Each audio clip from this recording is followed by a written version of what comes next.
Luxury shoes for huge discounts, sometimes up to 70% off. That's what ashfordhills.com advertises. But is this online shoe store actually legit or a potential scam? So ashfordhills.com appears to be an online fashion and shoe store selling various dress shoes and lifestyle footwear. The site functions like a typical e-commerce shop with product pages, a shopping cart, and checkout ecosystem. However, the website was only launched recently in December 2025, which means it has very little history or reputation online. There are a couple of neutral or positive indicators. The website uses secure HTTPS encryption for payments. Some reports say it supports buyer-protected payment methods like credit cards or PayPal, and at least one customer review online claimed the order arrived after about 2 weeks. But these signals alone don't guarantee legitimacy.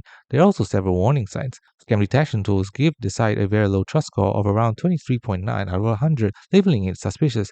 The domain is extremely new, which is common for temporary scam stores. The owner identity is hidden in WHOIS records, making the company harder to verify, and the site has very little traffic and almost no independent reviews. These patterns are typical of dropshipping or short-lived online stores.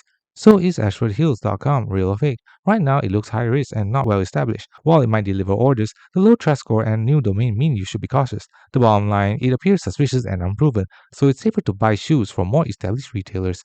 Thanks for watching. Don't forget to like and subscribe for more videos.